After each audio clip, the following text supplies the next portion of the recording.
Good morning. Welcome to this episode, Prophecy for the Last Hour. Liz McGee, and much shalom to you. I have a meaty little teaching again I want to share. Things are coming into greater focus for me because, as you know, I keep digging, seeking, knocking, researching, whatever. I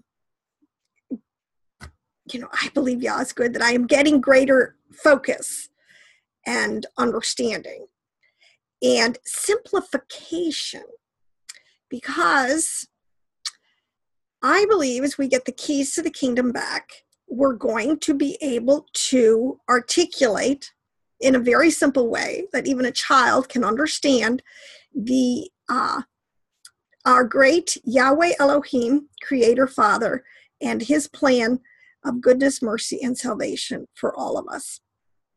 So I want to talk today about what's called to many people, the seven spirits of Elohim, seven spirits of Yah, and simplify so that we can understand our text and what we're reading. So I'm going to start. First of all, I want to do a complete scriptural overview so you can see that what I'm talking about is scriptural. So let's lay the foundation and then we'll unpack it a little bit. And what I want to show you that this is our ancient, patriarchal, and I'm going to use this word, so prepare yourself, theology, but I want to use the word theosophy because it's theo, it's God.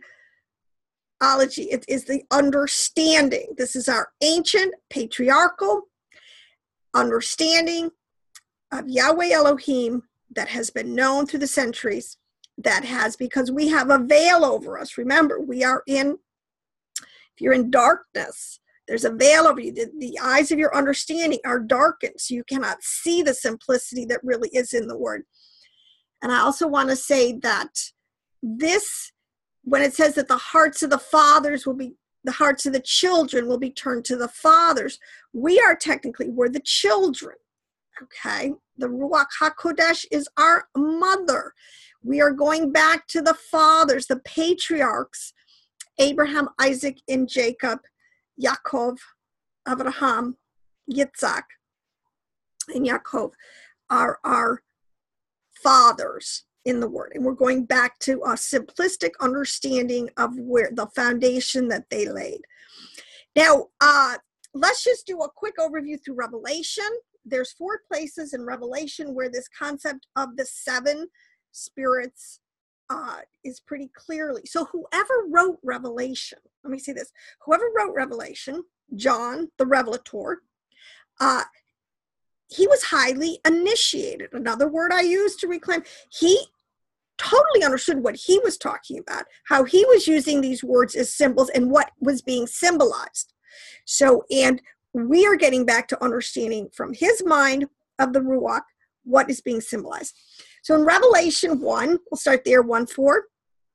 It says to the 7 churches. So what we're going to do, I'm going to say over and over is 7, the number 7, and how it is paired up with how the 7 spirits are paired up with other understandings, other words, other code words, other symbols. So we have John to the 7 churches, which are in Asia, grace be unto you, peace, which is from him, which is, which was, and which is to come. Ayer, Asher, Aye. Aye, Asher, Aye.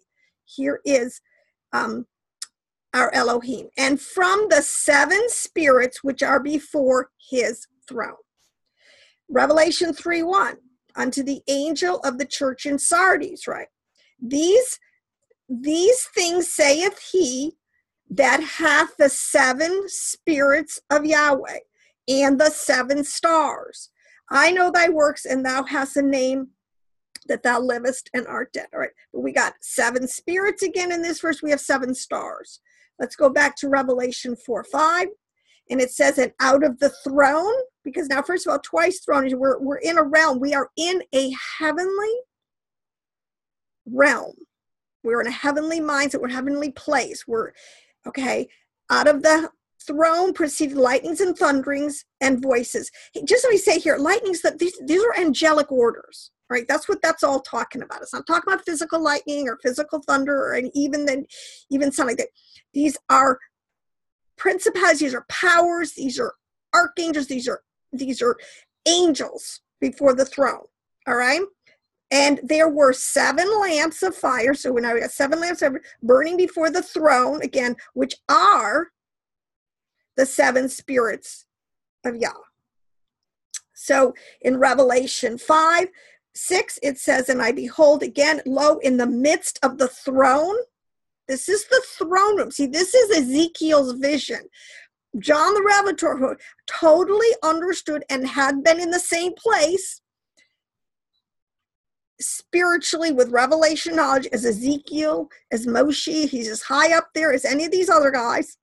And having this vision of the heavenly throne room where you have Yahweh Elohim on his throne, you have the 4 beasts, the living creatures is another way. You know, the ox, the lamb, the man, and the eagle. All right, these are all words that symbolize something that's going on, some great. And in the midst of the elders stood a lamb,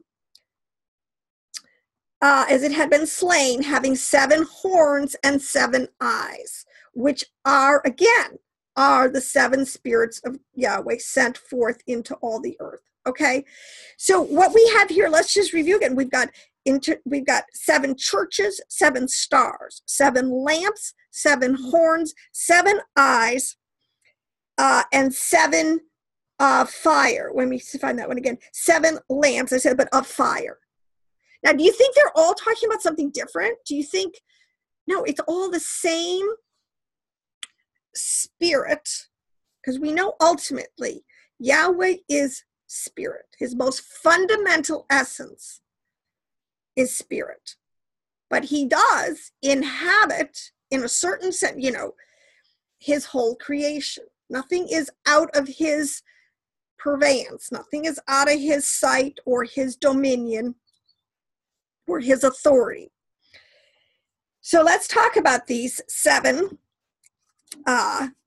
horns, stars, churches, eyes. Again, what this is really telling us, this is in the tree of life. This is a depiction. These are code words that are using for the tree of life, the 7 emanations of the lower under the high Godhead. All right. So if you're familiar with the tree of life, and I've done teachings on this, and actually I should, and as I get into it, I'm going to show a picture in a second, but this is a highly established patriarchal understanding that they could have of the Godhead. 10 emanations. This is what it says in all the 10, not 9, 10, not 11. 10 is a decade. 10 is one of the most pivotal numbers because it's telling us something. This is why some numbers are repeated. 3 is repeated. 7 is repeated. 4 is repeated. 12 is repeated.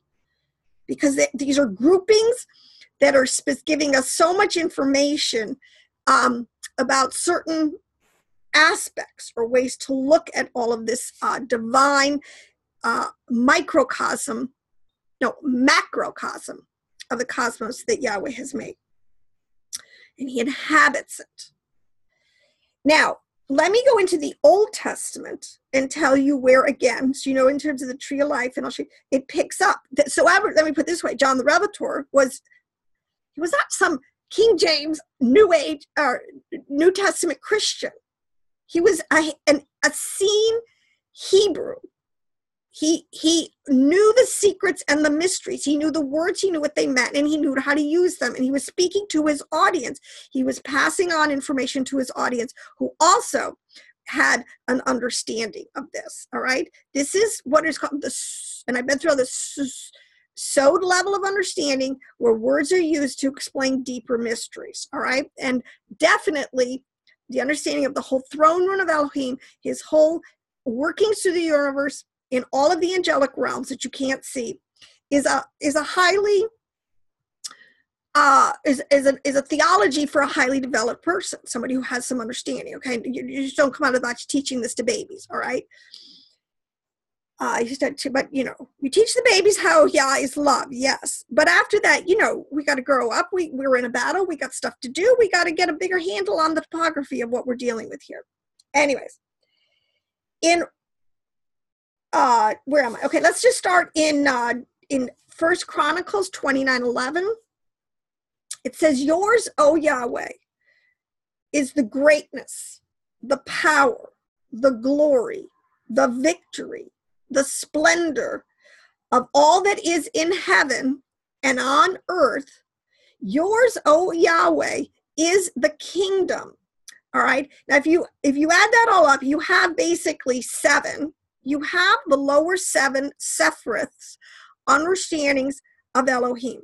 And I'll just throw this out there right now, not to confuse the issue, but to show you how many ways and word, symbol, and words around those symbols our patriarchs, our writers, our scribes, our prophets, our sages have used to describe the same phenomena. All right? It isn't like, all right, when Yeshua said, in my Father's house are many mansions, I go to prepare a place for you. He's talking about the 7 Sefiroths. We're all going to be plugged in somewhere. These are, in other words, they're mansions, they're houses, they're abodes, they're palaces. These are all words. We're all describing the same phenomena. But again, it's spirit. Who's been there? Who knows? We do the best we can with language. Language are words and symbols that paint pictures in our mind that give our intellect understanding. Now, so that was from First Chronicles 29:11. In Isaiah, another famous place is in Isaiah 11. Isaiah 11, verse 1, it says, and here again it says, a shoot will spring from the stem of Jesse, and a branch from his roots will bear fruit. I'm going to end up on how this relates to fruit. All right. But let me just say here that it said in Revelation, the lamb, it says, and behold, in Revelation 5:6, stood a lamb as it had been slain, having 7 horns and 7 eyes.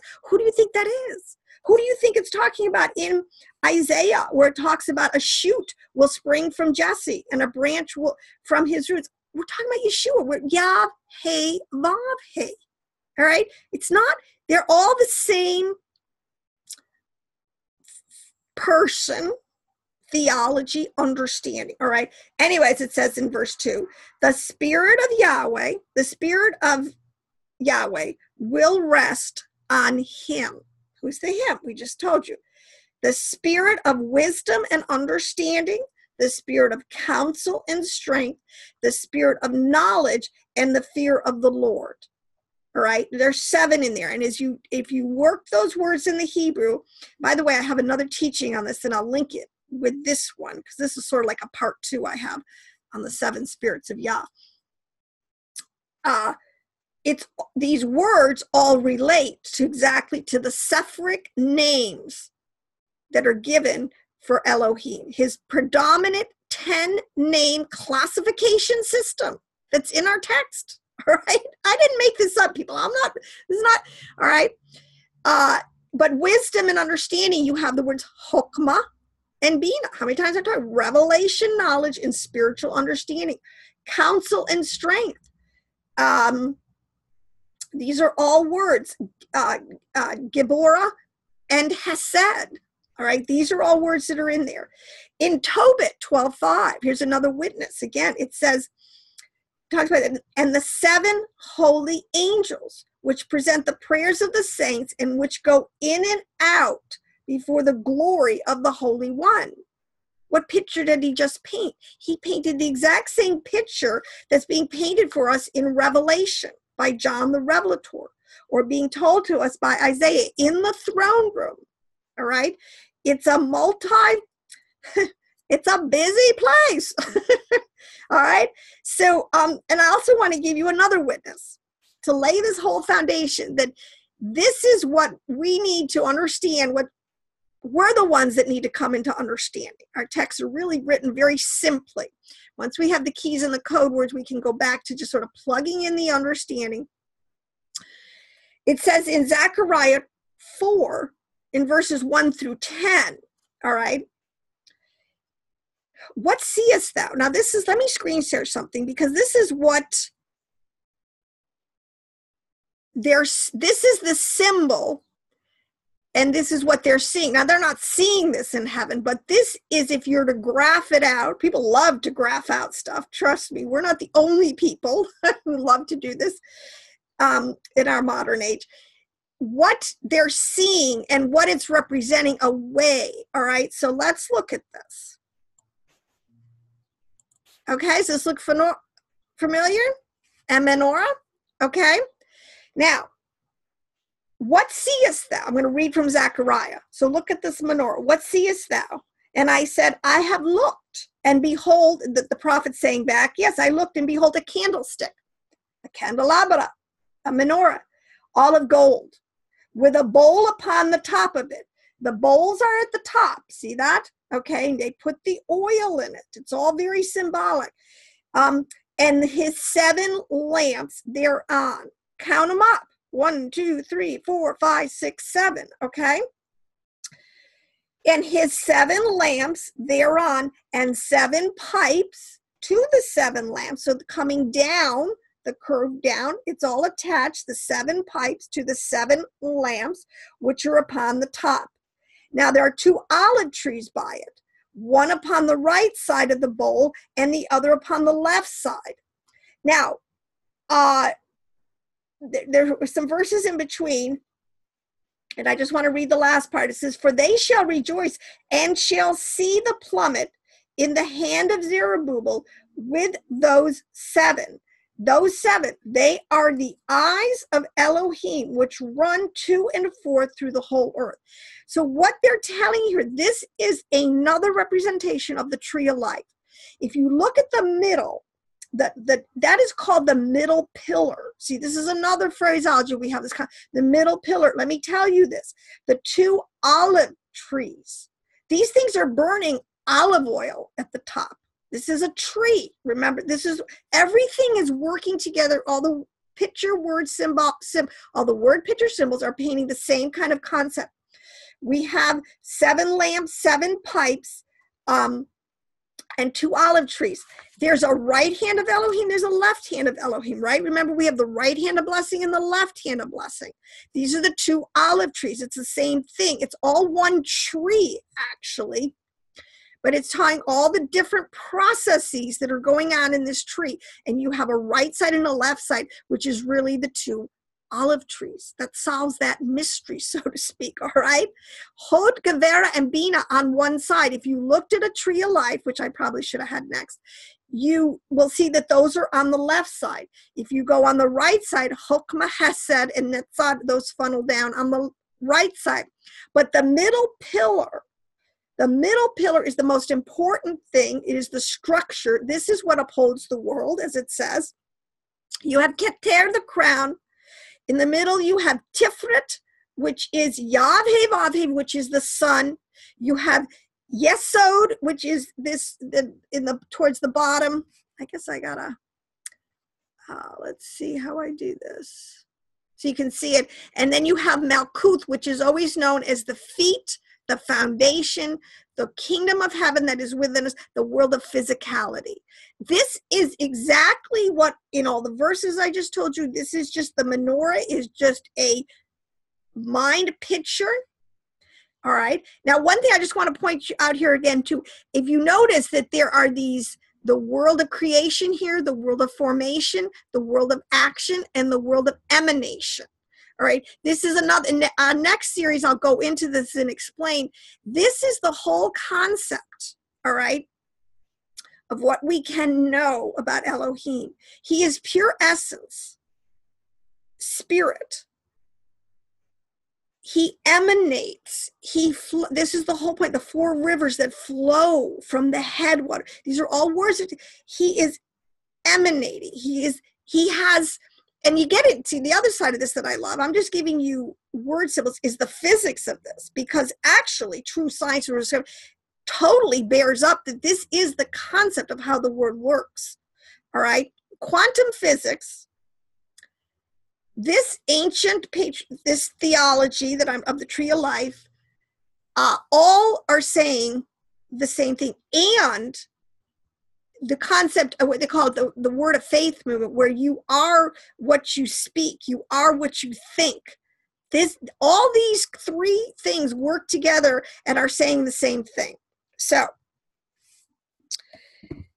we have here, and what is important to understand here, and this is how in the process of emanation, this is why they use different words, why they're using the word churches, stars, lamps, horns, eyes. All right, because each of these words kind of represent sort of a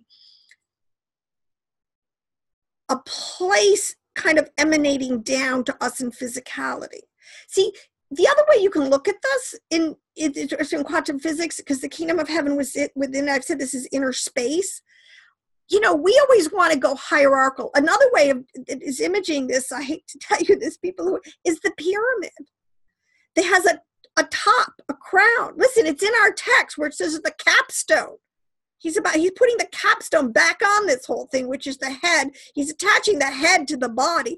But the whole point of a pyramid is the same concept. You have a very pinnacle at the top, and it emanates down into just huge base of physicality.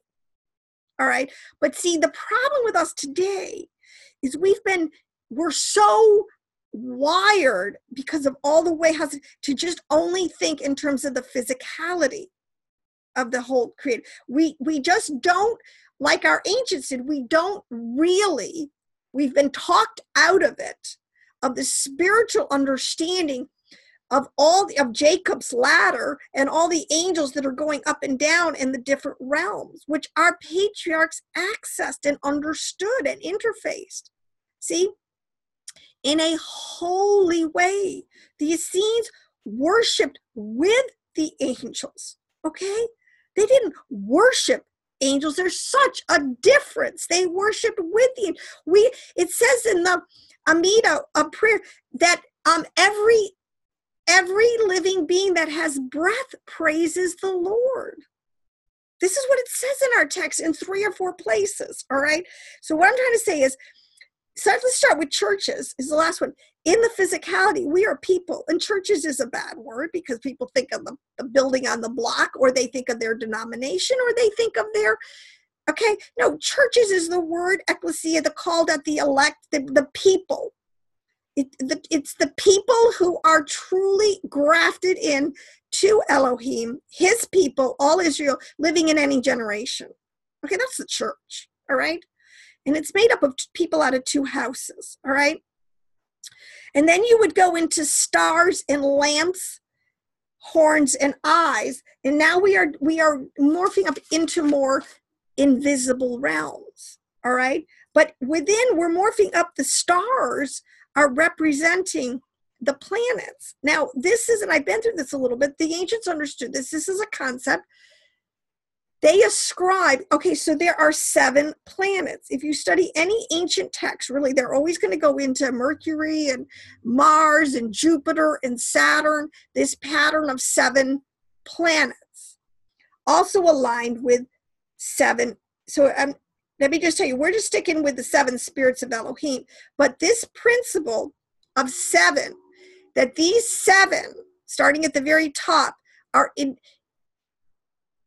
I don't know what the word, are inhabit, oversee, are in charge of, are the glue, is the body of, Adam Cademan. It's 7 planets in the constellation. It's 7 days in time. Time is a dimension. It says in Isaiah, time is going to be rolled up and be no more in the new heaven and the new earth. There'll be no more sun and moon, so to speak. I just did a teaching on this, all right? These Elohims, will be gone, all right? But in time, that 4th day, all those principalities and powers, that's 7 days in time. In man, in a microcosm sense, because see, it's always they're flipping. I've said this between a macrocosm, between the invisible worlds and the visible worlds. We have 7 senses. So when it says 7 eyes, these are like the 7 gates. This is another way they're talking about. We have 2 eyes. We have 2 eyes, 2 nostrils, that's 4, 2 ears, that's 6, and our mouth, that's 7. So that's the 7. Again, and a lot of times they'll just use the word eyes kind of to represent the whole thing. Our 7 gates, things come into the Adamic, us, through our 7 gates, our 7 quote unquote eyes, our 7 senses. All right. And it's attached, our head, to our body. So anything that comes at us, we process through these 7 gates, what our eyes see, but doesn't stop there in physicality. So there's always 7 spiritual, unseen relationships to this. So we have spiritual eyes and spiritual ears. We have a spiritual nose that can, the smell of the fragrance. Do you think Elohim, when he smells the fragrance of the incense of the temple, he's literally smelling it through a nostril? No. He's just trying to show us how things that are pleasing to him are sweet aromas, all right, versus something that is stinky. I mean, everything is done and wired to give us an understanding of Yahweh, who is essence, who does love us, who is minutely involved in every cell of our body, every thought of our brain, every action, and every intent of our heart. All right. So you have these, again, this 7 kind of goes up and down, but our 7 eyes, 7 gates, 7 ways in which we are spiritually, we know, hear, so Shema Israel, hear, see the goodness of God, taste the goodness of God. You think you're really literally with your 7s? No, these are spiritual, using these words spiritually analogous to try to get us to understand that spiritually in our inner man, we can see, taste, hear, smell, so to speak, the beauty, the essence, the understanding of Elohim as much as we could anything in the physical world. All right. So one of the things I want to, and it's all played out in the Menorah. This is the theology they knew and understood, and it's all tracks. So we don't need to be confused. We don't need to keep trying out what are the lamp, because what I want to tell you here is, so I'm saying the stars representing the planets, representing the planetary, the zodiac, the constellation, which are dimensions, a few of that influence. They're invisible realms. Well, let me put it this way, and I've said this before. The next thing you got to understand, once you kind of see the picture between visible and invisible constantly morphing in and out. See, we do this constantly. We are constantly, even though we're so unconscious of it, even the fact we breathe, we're constantly morphing in and out of visible worlds and invisible worlds. All right? I'm constantly in my mind in an invisible world between me and Yahweh. But at the flip side, my hands, I'm cooking, I'm cleaning, I'm gardening, I'm writing, whatever, all right? So you're constantly morphing in and out. This is something we really need to understand and stop putting such a huge line between the two, or just totally denying the spiritual, the unseen realm, the world of the soul and the spirit. Oh my gosh. Okay, but the lamps, there's a very important principle here and how it's used. And I've told this up to, there is always the vessel, and then there is always what fills the vessel. So as I gave you a menorah, which is the vessel, and they fill it with oil, and the oil turns into a flame when they light it. It's telling you there is always a vessel, and there is always what fills the vessel, which gives it animation or life or light, visibility, okay? So a star, which they would kind to the planets here, is the visible embodiment of angelic realms and that have influence to get Yahweh's will done in all the world. Whether it's bringing spring so we can start a new planting season so we can survive, or it's literally bringing chastisement or allowing punishing angels, droughts, famines in the physical, all right? These are all servants of Elohim, living entities that do praise him. Now, in all of this, there is always, at the same time, there's always a portion of this that is in disobedience, rebellion, darkness, and death. Now, that's part of the storyline. But I'm just talking about us as elect, what we can know about our Father, which is good, and we can have fellowship with him. All right, because we are children of the light. We are not children of the darkness. But the darkness, the children of the darkness are here, with us always at the same time. This is the other, because this is what makes the duality. There is always good, there is always evil. But I'm not talking about them today. All right, so you have the lamp. This is the point, that where it says stars and lamps. You always have the vessels. We, the elect, we are his vessels, his vehicles, his stewards, we're his feet on the ground, so to speak, in physicality. And he fills us with these the seven spirits, his personalities, his attributes. All right. He fills us with those. So in essence, we are just like the menorah. All right. And it says this in other verses. And he fills us. Horns is another word for power. Okay. It's the strength. It's the functioning ability. All right. I'm not just a lifeless rag here, so to speak. I have abilities and strengths. All right. And all of us have different strengths. Whether you can have great physical strength, you could have great mental strength. You could have great strength of character. And hopefully you have all of them in equal proportions. But this is what you have to understand, that the wick is always the light, the spirit, or let me say this, the oil is always the light, the wick is always the light, the essence, the ultimate animator. You have the oil, you have the wick, which is the vehicle. Remember when I said that there are different, what did it call them? Let me just get back to this. It called it pipes. Okay. What's the difference between calling an emanation that is coming, or a pipe? You have the wick, which is the pipe. You have the container, which is the lamp. All right. So in other words, this is a lot of what the words are saying, that these attributes of Elohim are manifesting up and down, visible to invisible, in and out of sense perception, spiritual perception, soul perception, in and out constantly. All right.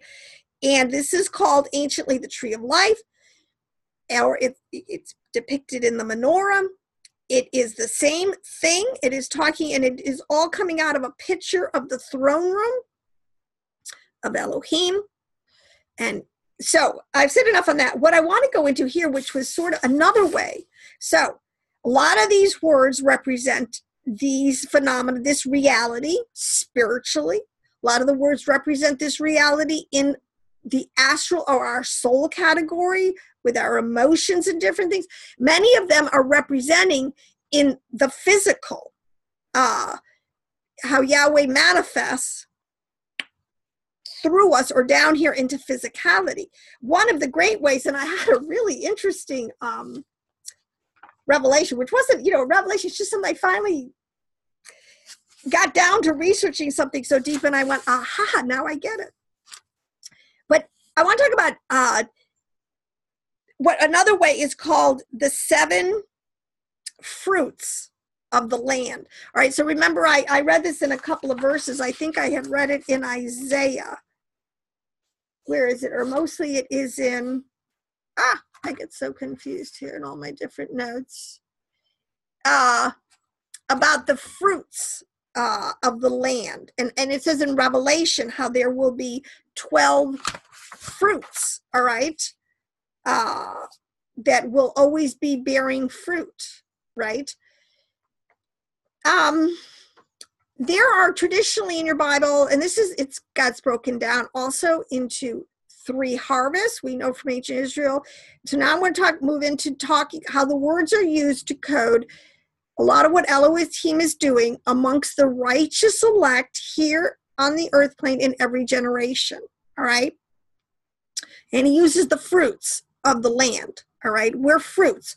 Biblically, a lot of times, a fruit depicts a soul, all right? That's what it, so my soul, that's why we're to have fruit of the Spirit. My soul life is to produce fruit. Now, logically, people, really and truly, as I grow up, I'm a little seedling, I grow into a human being, I'm never going to produce an apple. You're never going to see out of my fingertips growing, fruit, apples, blueberries, peaches. No, we're just talking as an analogy, as a parable. The fruit that I produce is supposed to be the fruit of the Spirit, which is coming out of a redeemed, regenerated soul life, which is producing patience, love, joy, goodness, kindness, mercy, peace. Okay? That's the fruit of my soul.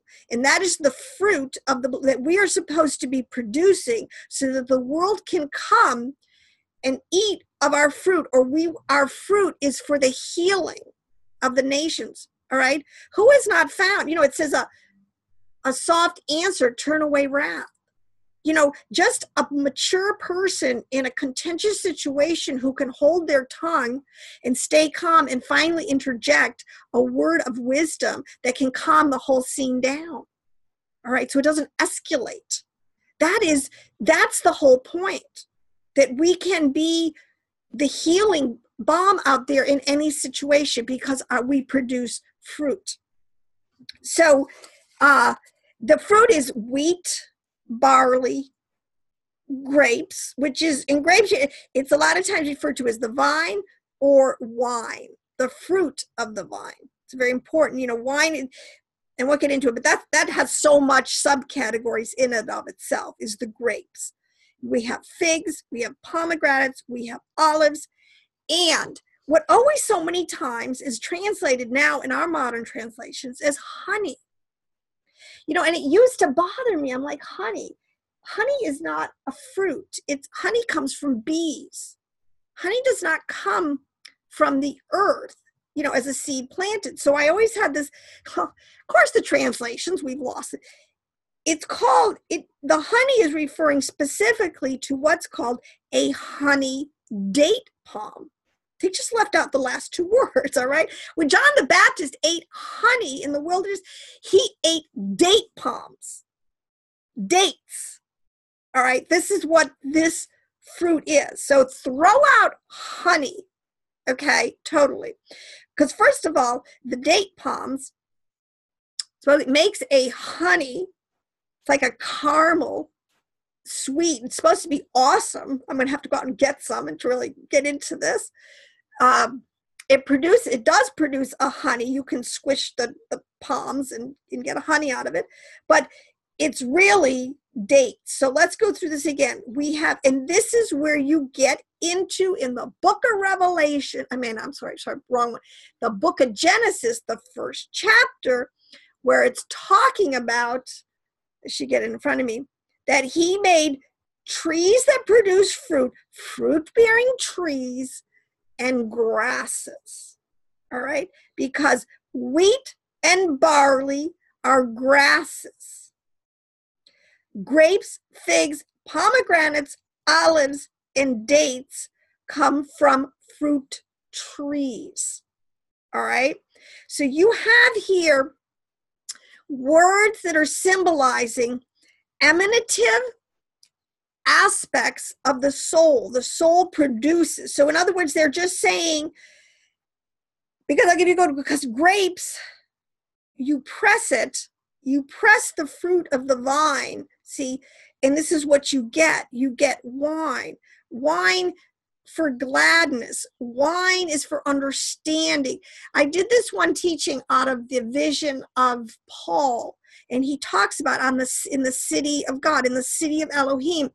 It talks about these different, another word is there rivers, the 4 rivers. There was rivers of oil, rivers of honey, which now, but I understand it's not honey from, it's this concept of the date palm, which I'm going to go into now a little bit more. And what were the other ones? Wine, understanding was one of them. Anyways, there were 4. I can't remember. That's the teaching in there that'll be linked in with this, because this will go in my playlist for keys in the parabolic language. So we have these fruits, all right, which is representing, but the date palm, because I could never plug the palm tree into anything before.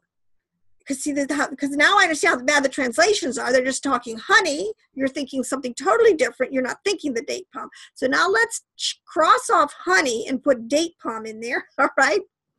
Because he's going to bring them into a land, remember, that's full of oil and honey and, gosh, I forget. There's the 4 things. It's usually they'll shorten these 7 into 4. I was going to also say this. Let me say my last point. This is also depicted Israel as their greatest thing was they were an agricultural. Again, Yahweh never breaks typology. We're an agricultural people because we are supposed to produce for the world. That's our gift to the world, is our fruit. All right? We're using it symbolically now. Yes, literally. Ancient Israel was part of the Crescent Valley way back in the day. It was one of the most lush places on the earth, and it produced huge crops of beautiful grasses and fruits that they used to trade for commerce to all the surrounding nations. That's a fact, all right? We know this. They were known for their pomegranates. They were known for their olives. They were known for their dates. They were known for their grapes, all this sweet. But they had 3... what's the word I'm looking for? Harvests: the spring, the summer, and the fall. See how this all just beautifully keeps interweaving into some beautiful theology for us to have understanding, all right? So the date palm is, they believe it is the oldest fruit-bearing tree on earth, okay? The ancient date palm tree, it has been suggested, is the oldest fruit-bearing tree on earth. Now, that would really make sense because the Jews ate date palm trees. The tree juices were fermented into wine. The trunk of the palm tree was used as construction timber. The palm leaves were woven into baskets, mats, brooms. And during even here, it talks about in 1 Kings 6:29, or how for Sukkot, they took palm branches and they wove huts for themselves, all right? Palm coverings. They were dwelling in these huts of palm branches. They're temporary because even in this world, we have this fruit manifestation in a temporal body. But eventually, we will be spiritual beings who will always emanate this fruit. There will never be an off season. There'll never be a winter anymore. There'll never be a dearth of abundance of fruit for the nations. Once Israel is back, after the resurrection, in the new heaven and the new earth, all right, we will, or even we're going into a place of the millennium where our fruit will just be so abundant and prolific in all seasons. There will never be any more droughts or famines or anything in the land. In 1 Kings 6:29, it talks about how figures of angels, palm trees, and open flowers, which is a pomegranate, were carved on all the walls of both rooms of the temple and the floor of both rooms, and was overlaid with gold. These are extremely ancient, important motifs and symbols of the theology of ancient Israel. And we need to understand now palm trees. It says that palm trees can grow up to 80 feet tall in a river valley Well, it says that the date palms grew up to 800 feet tall in a river valley 7 miles wide when ancient Israel had generated a giant economy. At the peak of their time, and this is the point, when the kingdom, probably under David and Solomon, was at their peak and they were exporting, and we know this now, true biblical archaeology is proving that even as far that there were mining fields as far as the United States, that they went in upper Michigan, or there's parts of the Southwest, they have found coins, Hebraic coins, King of David coins. It is found all over the world. They traded and traveled all over the world. It was a worldwide economy and worldwide nation, empire, kingdom. The fruit of the date palm was known for its high quality, and it was exported throughout the whole Roman Empire. Now, it says again here in Psalm 92:12 through 14, the godly shall flourish like palm trees, 80 feet high. You can see 80 feet's a pretty tall tree. You're going to see it from quite a distance. It was as high. All right. For the godly shall flourish like palm trees and grow as tall as the cedars of Lebanon. For they are transplanted into the Lord's own garden and are under his personal care. Even in old age, they will still produce fruit and be vital and green. See, this is the whole point. This is why the concept as fruit, as part of our regenerated soul life, we will, and an older person can have as much, even more wisdom, patience, knowledge, understanding, discernment. That's why they revered their ancients. Something we've totally lost because we live in this youth-centered culture where we think young people have more wisdom than older people. I mean, give me, oh my gosh. No wonder things are a mess, right? It says that when a child shall rule over them. Well, what do you think's going on, right? We're letting unregenerate people, quote unquote, that's the way youth rule over us. But in a perfect biblical culture and theology, even in old age, people still produce fruit and be vital and green and are revered and respected, the elders.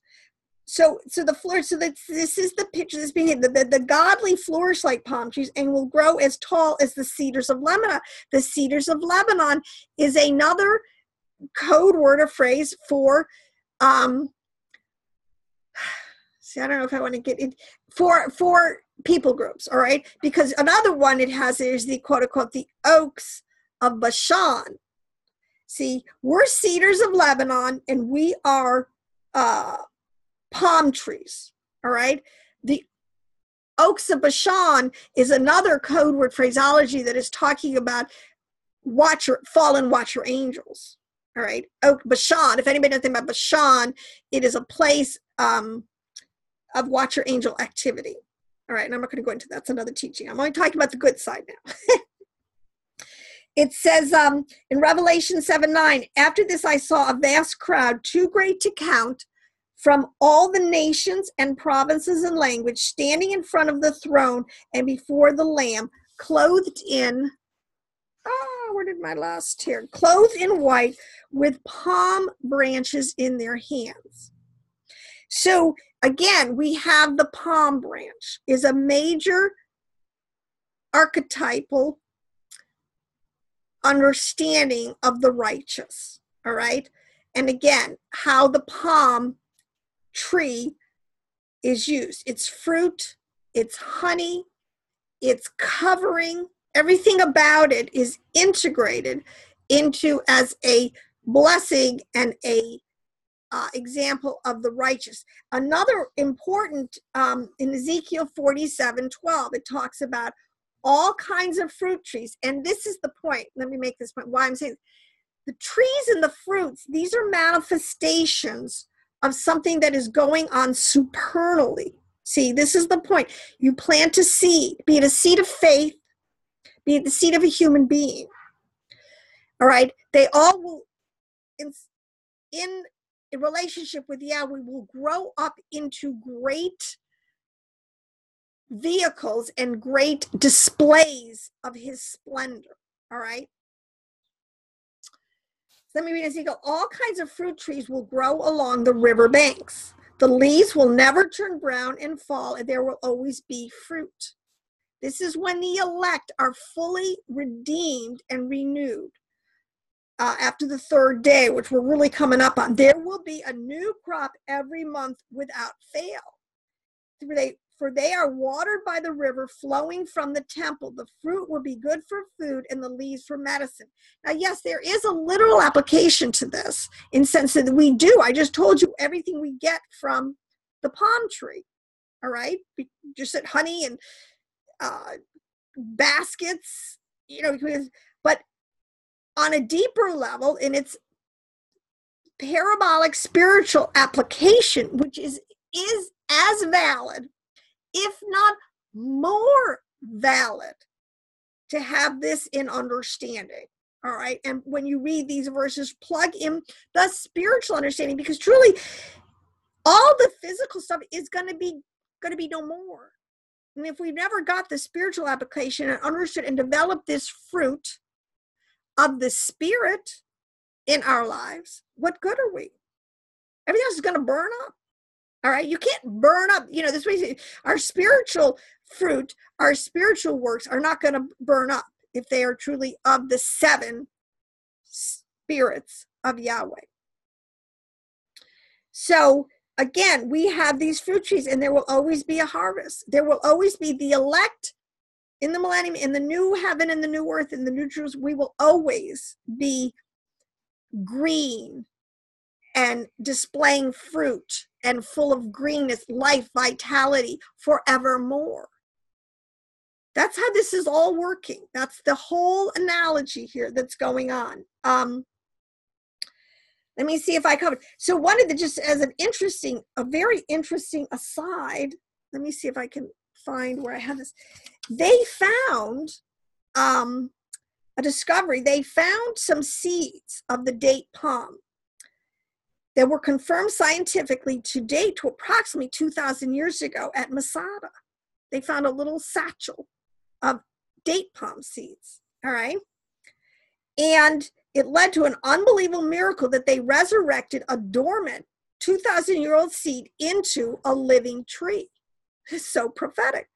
The date palm. It says that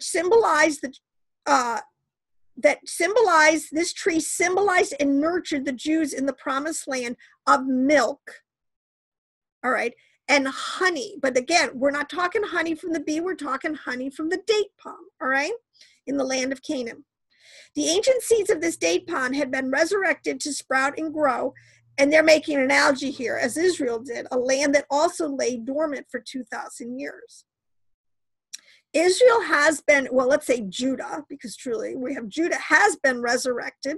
A few seeds were treated by a scientist, Ian Soloway, with a growth hormone of gibberellic acid at the Yale University labs in the 1960s, and within 5 weeks, a 2,000-year-old seed sprouted to form a small tree that they named the Methuselah palm.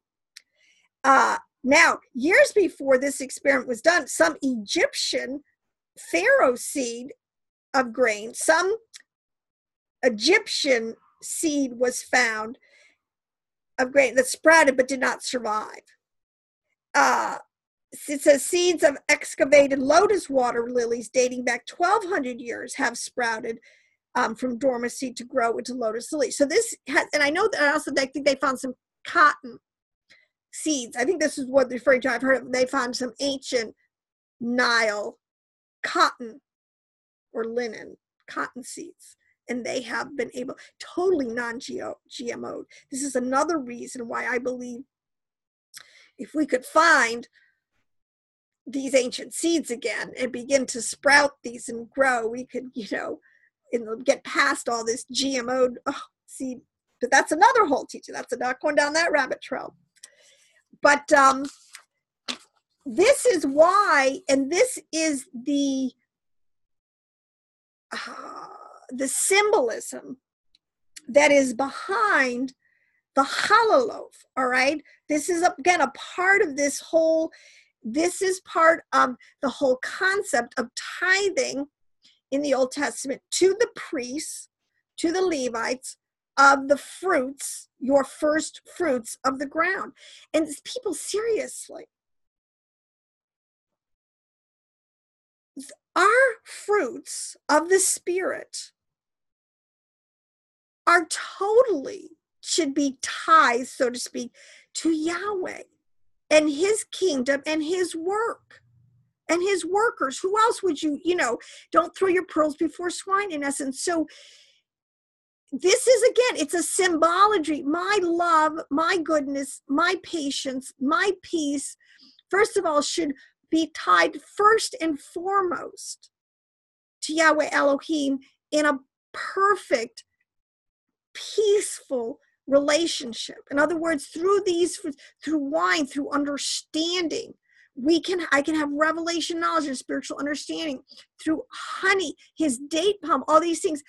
First and foremost, the tithe is so that my relationship, I can go in and out in relationship with my Father, my Abba Father, Yahweh Elohim. And then after that, use for my family, that I should have fruit, so that the people I'm around can experience the fruit that's in my life. And then after that, it can go out to the nations. See, everything fits. Everything is very beautiful. Everything is really simple. And it is simple that even a child can understand it. So that's where I want to leave you. I just thought that was beautiful.